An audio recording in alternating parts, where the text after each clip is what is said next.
ಈ ವಿಡಿಯೋವನ್ನು ನೋಡುವ ಮುನ್ನ ನೀವು ಇನ್ನೂ ಕೂಡ ನಮ್ಮ ಚಾನೆಲ್ ಅನ್ನು ಸಬ್ಸ್ಕ್ರೈಬ್ ಆಗದಿದ್ದರೆ ಸಬ್ಸ್ಕ್ರೈಬ್ ಆಗಿ ಮತ್ತು ಈ ವಿಡಿಯೋಗೆ ಒಂದು ಲೈಕ್ ಮಾಡಿ.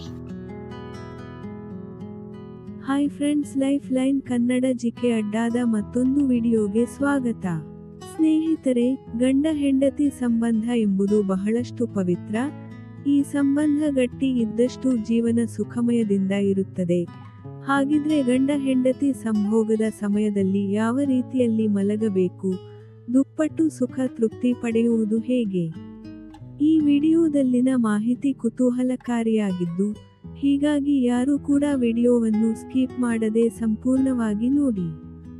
ಸ್ನೇಹಿತರೆ, ಗಂಡ ಹೆಂಡತಿ ಮಲಗುವ ವಿಚಾರಕ್ಕೆ ಸಂಬಂಧಿಸಿದಂತೆ ವಾಸ್ತುಶಾಸ್ತ್ರ ಕೆಲವು ವಿಷಯಗಳನ್ನು ತಿಳಿಸಿದೆ. ಸಾಮಾನ್ಯವಾಗಿ ಗಂಡ ಹೆಂಡತಿ ಒಟ್ಟಿಗೆ ಮಲಗಬೇಕು ಎಂದು ಭಾವಿಸುತ್ತಾರೆ. ಆದರೆ ಹೀಗೆ ಮಲಗುವ ಗಂಡ ಹೆಂಡತಿ ಯಾವ ದಿಕ್ಕಿನಲ್ಲಿ ಮಲಗಿದರೆ ಸೂಕ್ತ ಅಂತ ವಾಸ್ತುಶಾಸ್ತ್ರ ತಿಳಿಸಿದೆ. ಸ್ನೇಹಿತರೆ, ವಾಸ್ತುಶಾಸ್ತ್ರವು ಸಹಿತ ಗಂಡ ಮತ್ತು ಹೆಂಡತಿ ಒಟ್ಟಿಗೆ ಮಲಗಬೇಕೆಂದು ತಿಳಿಸುತ್ತದೆ. ಅಂದರೆ ಗಂಡ ಮತ್ತು ಹೆಂಡತಿ ಯಾವ ದಿಕ್ಕಿನಲ್ಲಿ ತಮ್ಮ ತಲೆಯಿಟ್ಟು ಮಲಗಬೇಕು, ಇಲ್ಲವೇ ಮಲಗುವ ಕೋಣೆ ಯಾವ ದಿಕ್ಕಿನಲ್ಲಿ ಇದ್ದರೆ ಒಳಿತು ಎಂಬುದನ್ನು ತಿಳಿಯುವುದಾದರೆ, ಸಾಮಾನ್ಯವಾಗಿ ಹೆಂಡತಿ ತನ್ನ ಹಾಸಿಗೆಯ ಯಾವ ಬದಿಯಲ್ಲಿ ಮಲಗುತ್ತಾಳೆ ಅಂತ ಮೊದಲು ತಿಳಿಯುವುದು ಮುಖ್ಯ.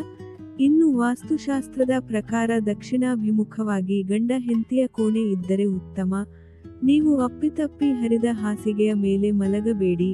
ಅಲ್ಲದೆ ಹಾಸಿಗೆಯು ಮರದ ಮಂಚದ ಮೇಲೆ ಇದ್ದರೆ ಅನುಕೂಲ. ಇನ್ನು ಮಲಗುವ ಕೋಣೆಯ ಬಣ್ಣ ತಿಳಿಬಣ್ಣಗಳಿಂದ ಉದ್ದರೆ ಉತ್ತಮ.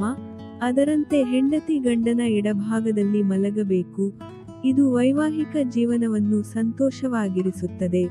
ಅಷ್ಟೇ ಅಲ್ಲದೆ ಮನೆಯ ಸಮೃದ್ಧಿಯನ್ನು ಹೆಚ್ಚಿಸುತ್ತದೆ ಎಂಬ ನಂಬಿಕೆ ಇದೆ. ಸ್ನೇಹಿತರೆ, ಹಾಗೆಯೇ ಹೆಂಡತಿಯು ತನ್ನ ಗಂಡನ ಭಾಗದಲ್ಲಿ ಮಲಗಿದರೆ ಗಂಡನ ಅದೃಷ್ಟವು ಹೆಂಡತಿಗೆ ಅನುಕೂಲಕರವಾಗಿರುತ್ತದೆ. ಅಲ್ಲದೆ ಪತಿಯ ಆಯುಷ್ಯವನ್ನು ಹೆಚ್ಚಿಸುತ್ತದೆ. ಸ್ನೇಹಿತರೆ, ಗಂಡ ಮತ್ತು ಹೆಂಡತಿ ವಿಷಯದ ಬಗ್ಗೆ ಪುರಾಣಗಳಲ್ಲಿ ಉಲ್ಲೇಖವಿದೆ. ಶಿವನು ಅರ್ಧನಾರೇಶ್ವರನ ರೂಪವನ್ನು ಪಡೆದಾಗ ತಾಯಿ ಪಾರ್ವತಿ ಅವನ ಎಡದೇಹದಿಂದ ಕಾಣಿಸಿಕೊಂಡಳು. ಅದಕ್ಕಾಗಿಯೇ ಹೆಂಡತಿಯನ್ನು ಹಿಂದೂ ಧರ್ಮದಲ್ಲಿ ಸ್ವಾರ್ಥಿ ಎಂದು ಕರೆಯಲಾಗುತ್ತದೆ. ಇದರ ಅರ್ಥ ಎಡಂಗದ ಶಕ್ತಿ. ಪ್ರತಿ ಶುಭ ಕಾರ್ಯದಲ್ಲಿ ಪತ್ನಿಯು ಪತಿಯ ಎಡಭಾಗದಲ್ಲಿ ಕುಳಿತುಕೊಳ್ಳಲು ಇದೇ ಕಾರಣ. ಇದನ್ನು ನೀವು ಅರ್ಥ ಮಾಡಿಕೊಳ್ಳಬೇಕು. ಇದೇ ಕಾರಣದಿಂದಲೇ ಮದುವೆಯ ನಂತರ ವಧುವನ್ನು ವರನ ಎಡಭಾಗದಲ್ಲಿ ಕೂರಿಸಲಾಗುತ್ತದೆ. ಹೀಗೆ ಕೂರಿಸುವ ಮೂಲಕ ಅವರು ಗಂಡ ಮತ್ತು ಹೆಂಡತಿಯಾಗಿದ್ದಾರೆ ಎಂದು ತಿಳಿಸುವ ಸಂಕೇತವಾಗಿದೆ. ಇದೇ ಕಾರಣಕ್ಕೆ ಹೆಂಡತಿ ತನ್ನ ಗಂಡನ ಎಡಭಾಗದಲ್ಲಿ ಮಲಗಬೇಕು ಅಂತ ಹೇಳಲಾಗುತ್ತೆ. ಇನ್ನು ಹೀಗೆ ಗಂಡನ ಎಡಭಾಗದಲ್ಲಿ ಮಲಗುವುದರಿಂದ ಗಂಡನಿಗೆ ಶುಭಕರ, ಲಾಭವನ್ನು ದೊರಕುವಂತೆ ಮಾಡುತ್ತದೆ ಎಂದು ವಾಸ್ತುಶಾಸ್ತ್ರದಲ್ಲಿ ತಿಳಿಸಲಾಗಿದೆ. ಸ್ನೇಹಿತರೆ, ಹೆಂಡತಿ ಗಂಡನ ಎಡಭಾಗದಲ್ಲಿ ಮಲಗುವುದರಿಂದ ದಾಂಪತ್ಯ ಜೀವನದಲ್ಲಿ ಸುಖ ಶಾಂತಿ ಸಮೃದ್ಧಿ ಲಭಿಸುತ್ತದೆ. ಅಲ್ಲದೆ ಪತಿಯ ಎಡಭಾಗದಲ್ಲಿ ಮಲಗುವುದು ಪತಿಗೂ ಮಂಗಳ, ಅವನ ರಕ್ಷಣೆಯನ್ನು ಮಾಡಿದ ಹಾಗೆ ಆಗುತ್ತದೆ. ಯಾಕೆಂದರೆ ಯಮರಾಜ ಸತ್ಯವಾನನನ್ನು ಕೊಲ್ಲಲು ಎಡಭಾಗದಿಂದ ಬಂದಿದನಂತೆ. ಈ ವೇಳೆ ಸಾವಿತ್ರಿ ತನ್ನ ಗಂಡನನ್ನು ರಕ್ಷಿಸಿದ ಸತ್ಯವಾನನ ಪ್ರಾಣ ಕಾಪಾಡಿದಳು ಎಂಬ ಕಥೆ ಇದೆ.